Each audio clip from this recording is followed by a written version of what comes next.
Amidst the grandeur and pomp of Coronation Day, a curious paradox emerges.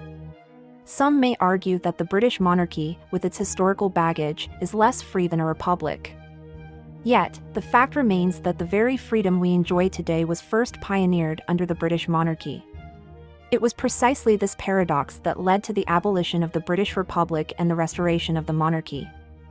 As we witness the arrival of prominent figures, such as Boris Johnson and Liz Truss, one can't help but marvel at the sheer number of prime ministers that have graced the halls of power in recent years. In the midst of all this, we catch glimpses of royalty Princess Eugenie and her husband, Jack Brooksbank, who are expecting their second child this summer. The likes of Zara and Tyndall, Prince Harry, and the Duke of York are also present, bedecked in the finest robes of garter. As the ceremony unfolds, we see the Duke of York engrossed in conversation with Prince Harry and the husband of Princess Beatrice, Edoardo Palmazzi. It's fascinating to witness these power players in action, all dressed to the nines and mingling with one another.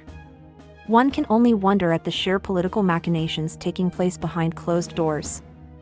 The regalia glitters in the dimly lit hall, drawing our attention to the altar where they lay.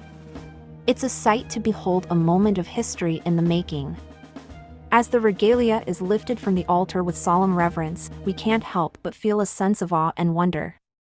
The new King and Queen solemnly swear to govern the United Kingdom of Great Britain and Northern Ireland, along with their other realms and territories, according to the respective laws and customs. It's a powerful moment as they pledge to uphold the values of justice, mercy, and the true profession of the gospel. The King and Queen promise to maintain the laws of God and the Protestant Reformed religion established by law in the United Kingdom. The preservation of the Church of England is also paramount. As we witness this pledge, we can't help but feel the weight of history and the importance of tradition.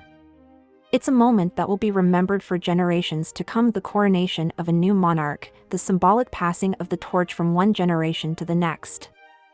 And as the ceremony comes to a close, we can't help but feel a sense of hope for the future of the United Kingdom and its people. As we witness the crowning ceremony, we see the regalia placed solemnly on the altar. These sacred symbols will soon adorn the King and Queen, who will take an oath to govern the United Kingdom and its territories according to their respective laws and customs. They promise to uphold law and justice with mercy in all their judgments, and to maintain the laws of God and the true profession of the gospel. They also vow to preserve the Protestant Reformed religion established by law and the settlement of the Church of England, along with all the rights and privileges that come with it. These promises are not taken lightly, and the King and Queen declare their faithfulness and loyalty to the throne with the statutory accession declaration oath. As we hear the epistle to the Colossians, we are reminded of the importance of knowledge, wisdom, and spiritual understanding in all aspects of life. Behind the scenes of the coronation lies the most sacred moment of the ceremony, where the oil is brought forth from the ampulla and applied to the king's chest, palms, and head. This is done using the oldest element of the regalia, a spoon that dates back to the 12th century, and it's the only item that survived the destruction of the regalia. As the oil is applied, we hear the majestic anthem that's been sung for every coronation since 1727, written by the great composer Georg Friedrich Handel. As the ceremony draws to a close, the newly crowned monarch sits on the throne, adorned in the royal regalia, and surrounded by the dignitaries and guests who have witnessed this historic event. The cheers and applause of the crowd fill the abbey as the king or queen waves to their followers, promising to serve and protect them to the best of their ability. The coronation may be steeped in tradition, but it represents a new beginning for the country. It marks the start of a new era, with the hopes and dreams of the people invested in their new leader. The crown is a symbol of power and authority, but it also carries the weight of responsibility and duty.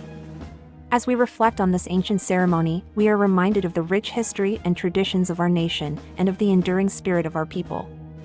The coronation is a moment of unity and celebration, a time when we come together to honor our past and look forward to our future.